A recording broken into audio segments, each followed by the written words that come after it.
Bienvenidos a todos. Aló, buenas tardes, ¿me escuchan? Sí, Buenas tardes, para mí es un gusto presentarles a la doctora Catalina Gutiérrez Reyes. Ella es pregrado de la Universidad Autónoma de Bucaramanga, pediatra de la Universidad Militar y es nuestra fellow de cuidado intensivo pediátrico de la Universidad CES. Hoy nos va a presentar el tema intoxicación por tricíclicos. Adelante, Catalina.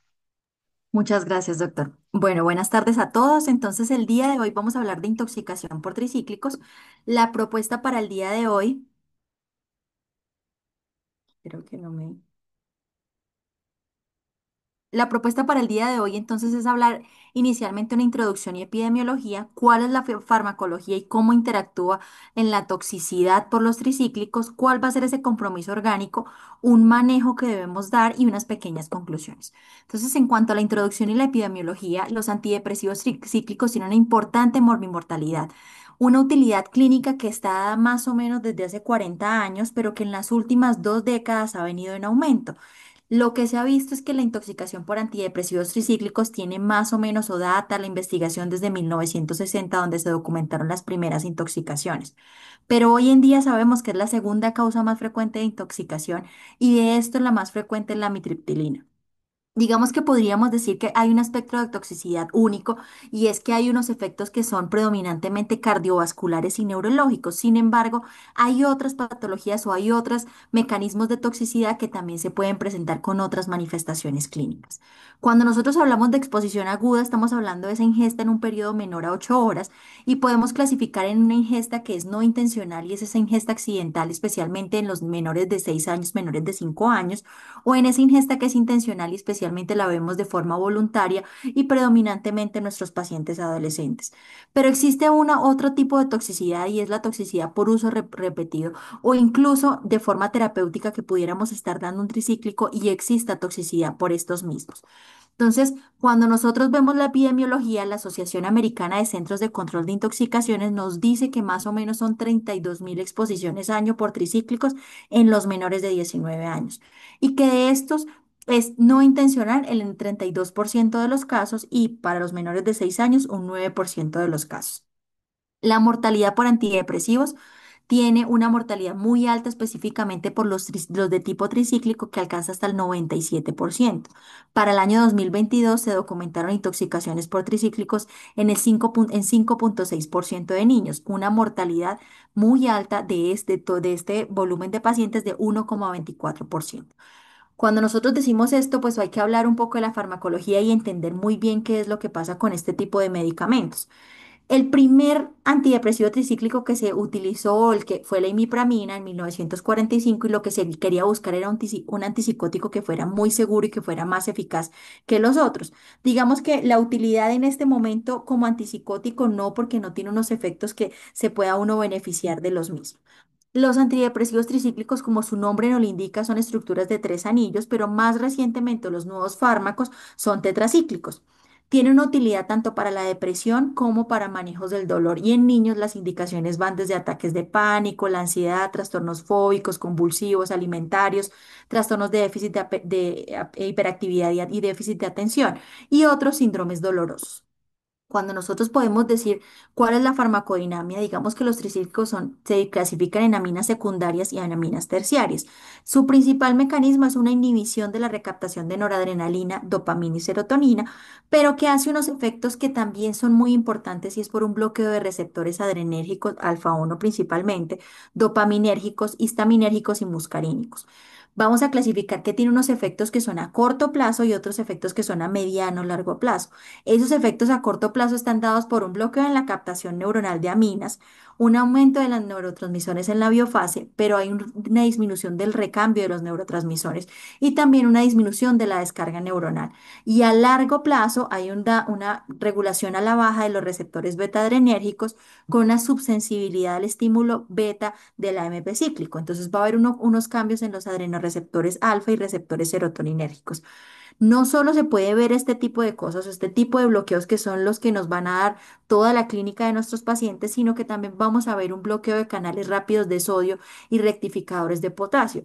Y ese cuando yo les decía al principio que estos estaban dados como al principio pensando que fueran antipsicóticos y hoy en día se sabe que no, es que no tienen unos efectos sobre los receptores D2, entonces es poco que tengan un efecto antipsicótico. Y que muchas veces los efectos secundarios eran muy amplios, especialmente cardiovasculares y neurológicos, y no eran explicados solo por esto, sino que tenía que existir otra cosa, y esa cosa eran los bloqueos en los canales de sodio. Existe una farmacocinética y es que hay un pico sérico que más o menos está entre las 2 a 8 horas, pero cuando un paciente tiene una intoxicación, la biodisponibilidad varía y es que como los efectos que genera es un retraso en el vaciamiento gástrico y al retrasar el vaciamiento gástrico lo que va a haber es un aumento en la absorción. Aún a pesar de esto, uno esperaría que los efectos secundarios o que la clínica se empiece a dar en los pacientes de forma tardía. Podemos tener clínica en los primeros 30 a 60 minutos después de la ingesta tóxica de estos medicamentos. Tiene una alta liposolubilidad y atraviesa la barrera hematocefálica y tiene un alto volumen de distribución. Y esto hace que ellos tengan una concentración en tejidos que es muy alta, que si nosotros comparamos la concentración de tricíclicos en tejidos versus sangre en un momento es 10 a 100 veces más la que hay en los tejidos con la sangre. Entonces, si vemos estos dos puntos, que es la liposolubilidad y la concentración en tejidos, podemos decir de entrada que son fármacos no dializables. Entonces, desde acá vamos a decir, ojo que a este paciente no le sirve la diálisis por estos dos puntos tan importantes. Yo voy a ver el metabolismo y el metabolismo está dado por enzimas microsomales hepáticas y es importante aquí que no solo el paciente está consumiendo el antidepresivo tricíclico, sino que lo que se está presentando son metabolitos activos y que incluso son metabolitos activos que van a perdurar en el tiempo. La conjugación hacia metabolitos inactivos es un poco demorada y un poco más lenta y la excreción que vamos a tener es renal. Aquí como para ver cuáles son esas aminas secundarias y las aminas terciarias para ver, solo traje como o cuáles son los nombres de estos medicamentos según la clasificación. Pero digamos que hay unos que se clasifican por las aminas secundarias, tienen una mayor potencia de inhibir la recaptación de noradrenalina y las aminas terciarias con una mayor potencia de inhibir la recaptación de serotonina. Dentro de esos, pues el fármaco o el antidepresivo más usado en los niños y adolescentes cuando tiene indicación, pues es la amitriptilina. Y si vimos, es la segunda causa de intoxicación más frecuente y la amitriptilina es la más frecuente. No solo podemos tener un mecanismo general que es potenciar la inhibición de la recaptación de noradrenalina y de serotonina, sino que cuando nosotros vemos es cuál es esa potencia sedante o potencia anticolinérgica. Y si nos basamos en la más frecuente, que es la amitriptilina, resulta que tiene una potencia sedante muy alta, alta y una potencia anticolinérgica muy alta con respecto a los demás antidepresivos. Pero ojo que yo tengo que tener otras cosas en cuenta y es qué otras interacciones farmacológicas puede estar presentando mi paciente. Y es que de base van a presentar unos mecanismos de acción que ya los vamos a ver, pero hay cosas que van a empeorar. Entonces, empeoran la sedación de los mismos, el alcohol, el antihistamínico, los antipsicóticos, empeora la hipotensión, los betabloqueadores, la clonidina, los diuréticos hacen un efecto de cardiotoxicidad adicional los antiarrítmicos de tipo 1 o una toxicidad anticolinérgica adicional como algunos antihistamínicos. Entonces hay que tenerlos muy en cuenta porque me va a empeorar de todas maneras la toxicidad por estos fármacos. Incluso puede ser que yo esté con una dosis terapéutica y administre otro de estos medicamentos y lo que haga es potenciar su efecto nocivo.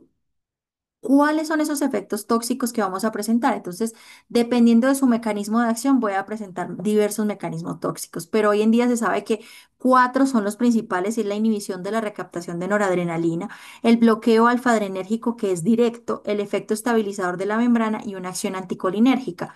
Y esto predominantemente en sistema nervioso central, parasimpático y cardiovascular, con unas diferencias en las tasas de mortalidad que van dadas en una sobredosis que puede estar o muy alta o muy bajita, y ya lo vamos a ver, con unos efectos que son inherentes y los efectos proconvulsivos. Entonces hay una toxicidad inherente por los tricíclicos y es que hasta el 100% de nuestros pacientes puede llegar convulsionando.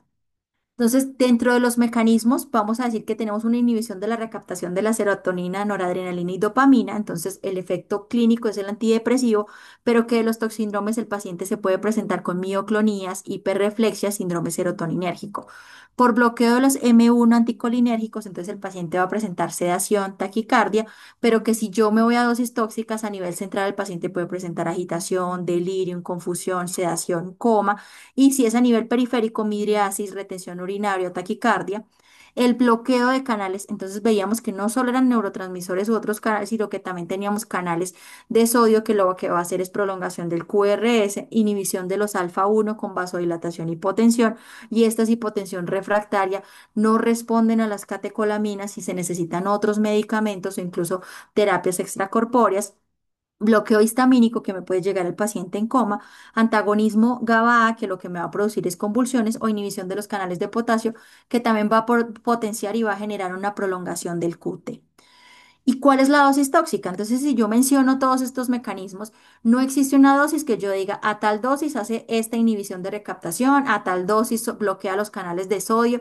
Digamos que con cualquier dosis yo puedo tener uno solo o puedo tener todos los efectos que no queremos en nuestros pacientes, pero que son idiosincráticos porque no hay una dosis establecida para cada bloqueo. Entonces, hay una gran variabilidad. Se creía que más o menos la dosis tóxica era 8 miligramos por kilogramo, pero en algunos estudios lo que muestran es que hay intoxicaciones fatales de 32 miligramos por kilo y en otras 25 miligramos por kilo. Y lo que se ha venido viendo y hemos ido bajando un poco la dosis es que desde 5 miligramos por kilo de tricíclicos hay toxicidad. Uno podría decir, bueno, solo con 5 miligramos, pero resulta que uno no puede saber qué tanto es la mortalidad de estos pacientes porque hay supervivencias hasta de 100 por dosis de 112 miligramos por kilo o mortalidades con incluso 15 miligramos por kilo. Pero nos podemos basar en que 5 miligramos por kilo. Y aquí lo clasifiqué según los medicamentos. Esos más potentes como la protriptilina que tiene a una dosis tóxica es más de 1 miligramo por kilo, ya es una dosis tóxica y aquí pues tenemos la mitriptilina por encima de 5 miligramos por kilo, es una dosis tóxica para nuestros pacientes. ¿Qué son esos efectos que vamos a ver? Entonces, ya mencionamos que va a ser inhibición de muchos neurotransmisiones, bloqueo de muchos canales y bloqueo de otros receptores. Pero ¿cómo los van a hacer? Entonces, a nivel neurológico hay unos mecanismos de neurotoxicidad y es que el bloqueo de la recaptación de serotonina y noradrenalina en la hendidura sináptica lo que va a hacer es una excitabilidad neuronal y eso va a disminuir el umbral convulsivo. Por eso la mayoría de pacientes llegan convulsionando. Y eso más o menos estaba entre el 1,2 al 46% de los pacientes, pero puede llegar hasta el 100% de los pacientes. Otro de los mecanismos es el delirium. Cuando hay un desbalance de neurotransmisores a nivel del sistema nervioso central, lleva a una disminución de la concentración de acetilcolina y eso lo que va a hacer es que son pacientes que llevan con agitación y con delirio. U otro efecto es que se vaya por un efecto antihistamínico sobre la corteza reticular y es el paciente que llega con somnolencia, estupor, está confundido o que llega con coma. ¿Cuál de estos tres va a llegar nuestro paciente? No lo sabemos porque puede hacer neurotoxicidad con cualquiera de los tres o puede llegar con toda la sintomatología de neurotoxicidad. Si uno va dilucidando muy bien, uno dice, bueno, pero esos efectos sobre el receptor GABA, lo que se sabe es que son breves y autolimitados, pero que todos los pacientes que convulsionen pues van a terminar o pueden terminar con acidemia que me va a empeorar el compromiso hemodinámico de los pacientes. Y ojo acá porque el indicador clínico más sensible de las complicaciones después de una sobredosis por antidepresivos tricíclicos es el nivel de conciencia al ingreso. Entonces, dependiendo cuál es el nivel de conciencia de mi paciente, yo voy a establecer un pronóstico para mi paciente. ¿Qué pasa? Que no muchas veces van a llegar solamente con un compromiso neurológico, porque antes se creía que era toxicidad única, sino que tiene una combinación entre lo más mortal, que son crisis epilépticas y arritmias. Y otros de los efectos neurológicos que pueden presentar el paciente son síntomas extrapiramidales, secreción inadecuada de la antidiurética, alteraciones, cualquier alteración del electroencefalograma, o incluso algunos presentan solo discretos retardos en las funciones cognitivas.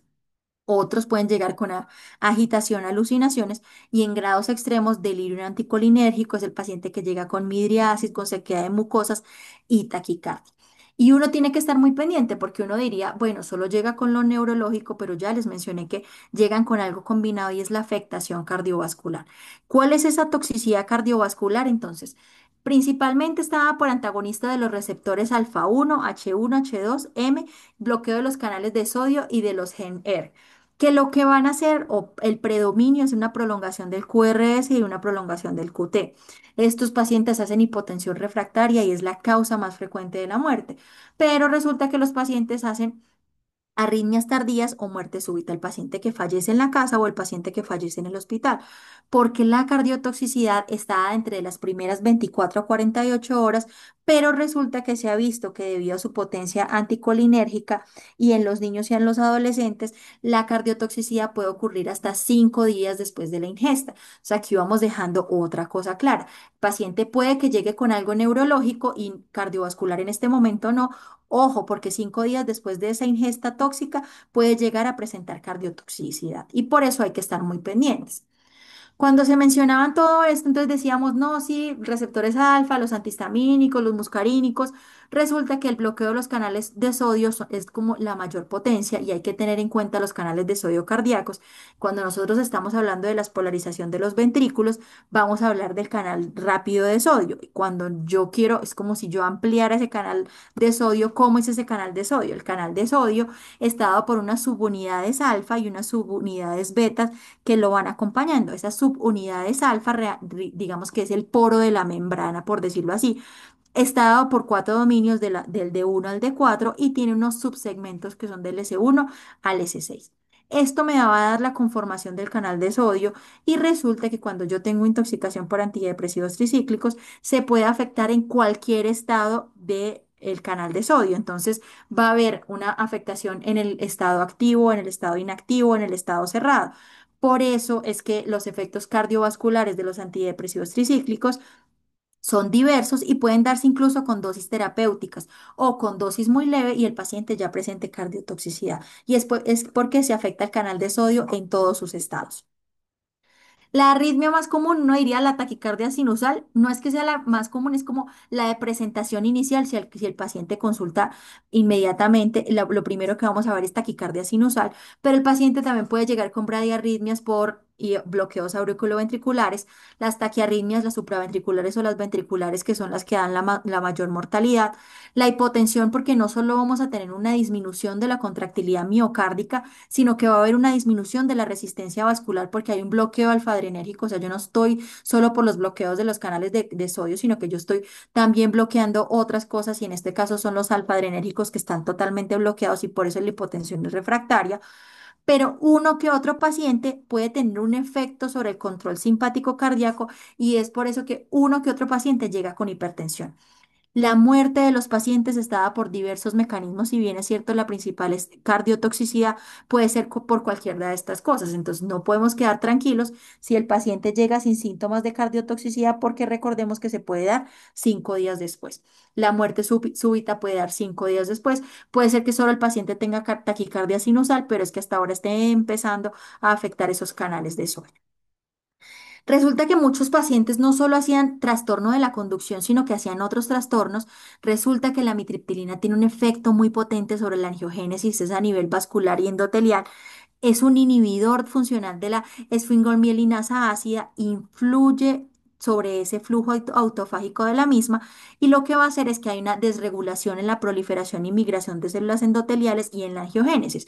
Entonces, por eso muchos pacientes hacen enfermedad cerebrovascular, infarto agudo del miocardio, incluso en niños y adolescentes. Contrario a lo que se pensaba que era solo adultos y a dosis mucho más altas, hoy en día también se sabe y es por este flujo que va a hacer la mitriptilina sobre el tejido vascular. Nosotros podríamos decir, bueno, sí, mencionamos primero neurológico, cardiovascular, pero resulta que hay otros efectos o otras toxicidades que también son muy importantes y una de estas es a nivel hepático. Podemos tener pacientes que hacen desde un aumento leve de las enzimas hepáticas hasta insuficiencia hepática aguda. Lo más frecuente es que algunos pacientes hagan ictericia, alteración de las aminotransferasas y hepatitis aguda es como lo más común, pero puede ser que haga insuficiencia hepática aguda. Y porque yo les decía, hay unos productos o unos metabolitos que siguen siendo muy activos y eso va a producir una toxicidad. ¿Y qué es lo que se ha visto? Que hay una infiltración eosinofílica del hígado y eso va a producir una hepatotoxicidad. Resulta que muchos niños y adolescentes llegaban y no hacían todo esto, sino que uno veía al paciente y el paciente rápidamente terminaba con insuficiencia hepática aguda. Y hoy en día, ¿qué se sabe? El inflamosoma, entonces NLRP3, detecta, por decirlo así, como las señales de peligro ante muchas noxas. Lo que va a hacer es que se activa las caspasas 1, eso va a hacer una secreción de interleucino 1 beta que se va a liberar dentro del inflamosoma y va a llevar a una piroptosis. Y esa piroptosis, pues eso es una muerte celular programada, que lo que va a hacer es una hepatotoxicidad muy rápida y es idiosincrática inducida por los tricíclicos. Entonces, se sabe en este momento que la hepatotoxicidad por tricíclicos es una activación aberrante del inflamosoma que va a conducir a daño hepático. ¿A qué dosis? Tampoco lo sabemos. Es decir, puede ser que sean dosis bajitas o dosis más altas porque es un efecto idiosincrático, pero hay que tenerlo en cuenta y este es el mecanismo. Había o se había pensado que eran como solo estos los efectos o que los efectos neurológicos eran tan importantes y que que los demás efectos eran secundarios a los compromisos neurológicos. Pero también podemos tener efectos netamente visuales o inicialmente visuales, por decirlo así, porque no son únicos. Y es que la toxicidad ocular está dada porque al haber un aumento de la transmisión colinérgica en el tronco encefálico, lo que va a hacer es que se alteran los movimientos oculares, predominantemente los horizontales. Hay una disfunción de los reflejos vestibulococleares y oculocefálicos. El paciente puede presentar con midriasis o con ciclopegía y muchos pacientes pueden hacer oftalmoplegia o pérdida completa de los reflejos del tronco encefálico. La amitriptilina tiene uno de los efectos, es que ocasiona un aumento de la apertura palpebral y el paciente da como la apariencia como si es un paciente como si llegara con exoftalmos. Pero hay algo que vamos a tener en cuenta con los pacientes con intoxicación por tricíclicos, es que el reflejo fotomotor pupilar siempre se preserva. Cuando nosotros tengamos un paciente con inhibición transitoria de los reflejos corneal, pupilar, oculocefálico, es un factor de mal pronóstico en nuestros pacientes. Recordemos que el reflejo pupilar en los tricíclicos siempre se preserva y si no está preservado, mal pronóstico. La exotropia transitoria puede existir, pero es autolimitada y es de inicio agudo. Aquí tenemos una paciente que es una niña de 16 años que se desconocía cuál había sido su consumo, llegó con compromiso neurológico, pero lo que llamaba la atención era la exotropia. Entonces, uno de los mecanismos es que el paciente puede llegar con exotropia solamente y miremos que se hizo un diagnóstico y un manejo oportuno y a las 36 horas ya había resuelto, es autolimitado. Pero que si yo hubiera mirado las pupilas de esta paciente estaban normales. ¿Cuál es la gravedad? Y yo digo, no, pero pues voy a clasificar una toxicidad leve, moderada o grave. Sí, existe una forma en que yo pueda decir, este paciente tiene una toxicidad grave, moderada o leve, pero no existe una forma de decir a tal dosis, en tal momento o la progresión, porque aquí puse como los signos como más importantes asociados a toxicidad leve, moderada o grave. En la grave pues tenemos una hipotensión refractaria, neurológicamente coma y pues a nivel intestinal una ausencia de la motilidad intestinal, pero saberlo a ciencia cierta es un poco difícil y es que lo que se sabe es que los pacientes que hacen un deterioro clínicamente rápidamente progresivo tienen una mortalidad hasta del 50%. Ese paciente que llega y que, bueno, va combinando cosas neurológico, cardiotóxico, hepatotóxico, pues tiene una mortalidad hasta el 50% de los casos. La mayor mortalidad está dada en los pacientes que hacen taquicardia ventricular. La muerte está o muerte súbita o por fibrilación ventricular, choque cardiogénico o el paciente que hace estatus epiléptico con hipertermia que no responde a ninguno de los manejos. Recordemos que la muerte súbita después de la intoxicación persiste por el efecto cardiotóxico de los antidepresivos tricíclicos, entonces puede ser temprana o puede ser tardía. Y ahora el manejo. Entonces, ¿yo qué voy a hacer ante un paciente que tiene intoxicación por antidepresivos tricíclicos? Primero, bueno, ojo, no sea otro fármaco, entonces intoxicación por anticolinérgicos, bloqueadores de canales de sodio u otros medicamentos psiquiátricos que son los que más se aproximan a la sintomatología que presenta el paciente. Pero también el paciente que esté cursando con sepsis, con meningitis, con cetoacidosis diabética, que también puede empeorar la cardiotoxicidad, neurotoxicidad de estos mismos. ¿Qué estudios le voy a hacer yo inicialmente? Electrocardiograma inicial y, ojo, repetido a todos los pacientes. Así el paciente en este momento no tenga clínica de cardiotoxicidad, recordemos que su principal acción es sobre los bloqueos de canales, los de los canales de sodio. La glicemia, gases, el predominante es que lleguen pacientes con acidemia metabólica, pero también uno que otro llega con alcalosis metabólica. Niveles de antidepresivos tricíclicos, si se cuenta con los mismos, pero no tienen utilidad porque no podemos decir nivel tal da tanta toxicidad, da leve, moderado, grave o le empeora el pronóstico, o sea, no me permite saber la severidad. Entonces, no es de verdad útil, me permite saber si pues tiene intoxicación o no, pero un buen interrogatorio me podría ayudar. Y claramente los electrolitos, transaminasas, función renal. ¿Qué le voy a hacer yo a ese paciente? Entonces, uno pensaría, bueno, hagámosle descontaminación. El lavado gástrico y el carbón activado no tienen evidencia, pero lo que se ha visto es que si ese paciente le llegó a usted en las primeras 2 horas, sí, sí se beneficia. Entonces, el lavado gástrico hace un beneficio en las primeras 2 horas posteriores a la ingestión, puede reducir la toxicidad sistémica fatal y por eso es que se utiliza. Y el carbón activado hasta 1 hora después de la ingestión a 1 gramo por kilo. Las contraindicaciones, pues que el paciente esté vomitando, alteración del estado mental, no reflejos protectores de la vía aérea porque lo bueno del carbón activado es que va a reducir la progresión de la absorción sistémica. Recordemos que la distribución es muy alta, el carbón activado lo que hace es disminuir la distribución y con eso lo que vamos a hacer es disminuir la toxicidad potencialmente fatal. Y vamos a ver como el medicamento que tenemos o el estándar de oro que es el bicarbonato de sodio y es que hasta el momento no hay como otros medicamentos que nos ayuden a contrarrestar. El bicarbonato de sodio, pues al dar una alta carga de sodio, lo que va a hacer es que voy a aumentar la entrada de sodio en las células miocárdicas y voy a contrarrestar el bloqueo de los canales de sodio. No solo eso, sino que yo voy a tratar de alcalinizar la sangre. Y al alcalinizar, lo que voy a hacer es que voy a reducir la eficacia de los antidepresivos tricíclicos y lo que voy a hacer es que no alcancen a llegar a esos canales de sodio. Y aparte, lo que hace es un efecto que aumenta su unión a las proteínas, entonces menos cantidad de fármaco libre, va a prevenir la acidosis y eso va a disminuir la cardiotoxicidad y va a tener unos efectos sinérgicos entre el bicarbonato y el sodio que se van a potenciar de forma individual. O sea, existen ya los estudios que nos dicen, mire, es un efecto combinado del aumento del sodio y del pH. No existe una pauta de dosificación, pero hasta el momento que se ha visto que bolos de 1 o 2 miligramos por kilo. Entonces, su paciente tiene prolongación del QRS, su paciente tiene cardiotoxicidad, sea por arritmia, sea por hipotensión, que le va a administrar bicarbonato de sodio. ¿Hasta cuándo? Hasta que resuelva eso y hasta que usted tenga un pH óptimo para que usted haga que el tricíclico no haga sus efectos nocivos. ¿Cuál es ese pH óptimo? 7,45 a 7,55. Si necesita, deje una infusión y con la infusión mantenga siempre pH por encima de 7,45 y si llega a 7,5, 7,50 es lo ideal. Si su paciente no le responde, podríamos usar sulfato de magnesio, sí, a esos pacientes que no responden de forma inicial, si el paciente cursa con una taquicardia ventricular polimórfica, a dosis de 25 a 50 por kilo en 10 a 20 minutos, máximo 2 gramos, como la dosis que teníamos establecida. Otra cosa, muchos han hablado también de la lidocaína y de la fenitoína, y es que estas dos, a pesar de que bloquean los canales de sodio, hacen una modulación alostérica del sitio de unión. Entonces, vamos a hacer una competencia y lo que vamos a tener con esto, pues es que va a haber un menor tiempo de bloqueo de los canales de sodio por los tricíclicos. Entonces, el paciente que tenga intoxicación por tricíclicos, cardiotoxicidad refractaria al manejo con bicarbonato de sodio, intente con lidocaína y fenitoína, aunque no hay mucha evidencia de lo mismo.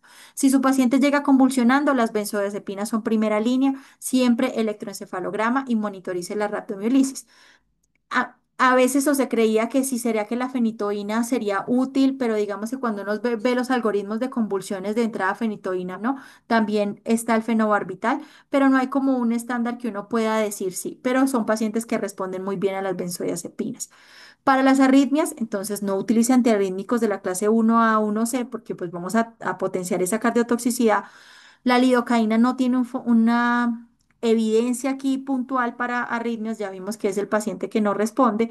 Y otro es la solución salina hipertónica. Están saliendo estudios donde la solución salina hipertónica tendría como un efecto sobre para disminuir la cardiotoxicidad, pero el rol todavía está por definir.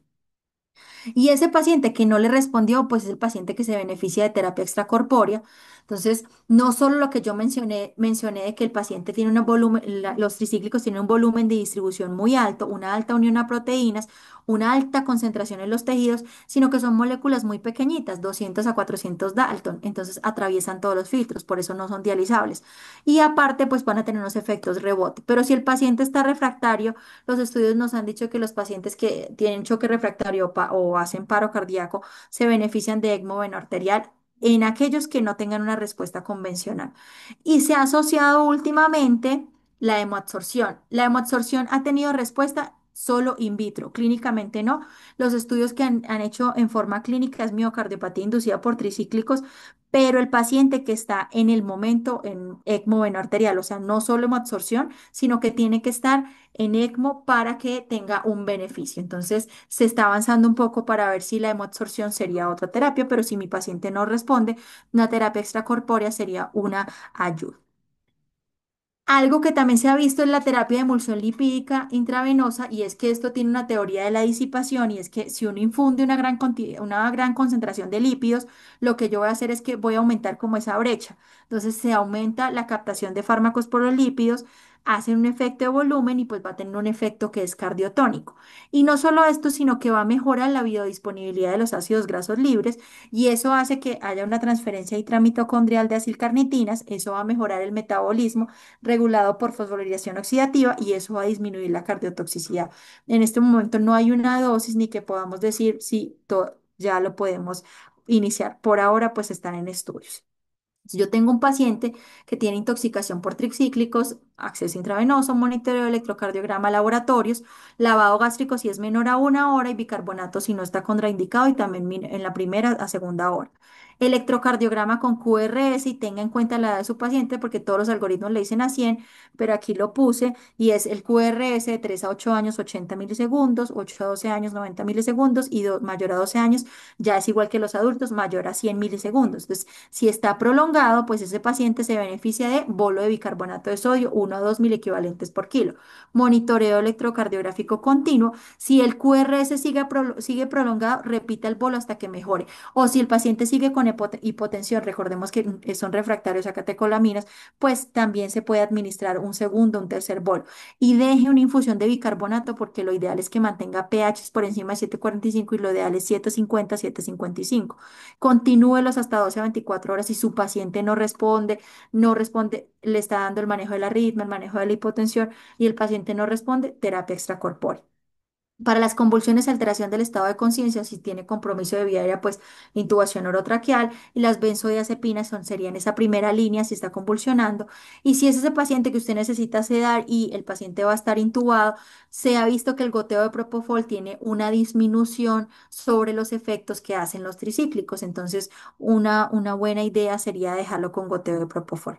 Todos los pacientes requieren monitoreo en la unidad de cuidados intensivos y como conclusión, todos los intoxicaciones por antidepresivos tricíclicos son potencialmente mortales en caso de sobredosis, incluso supera la diferencia con los demás fármacos. Cualquier niño con sobredosis por tricíclicos debe ser hospitalizado con un espectro de toxicidad que va desde cardiovascular y neurológica, pero que generalmente es combinada con una manifestación que puede estar dada temprana o tardía, una mortalidad que puede estar incluso 5 días después de la ingesta, pero que si podemos hacer un diagnóstico correcto y un manejo oportuno, y se ha ido disminuyendo la mortalidad de los pacientes.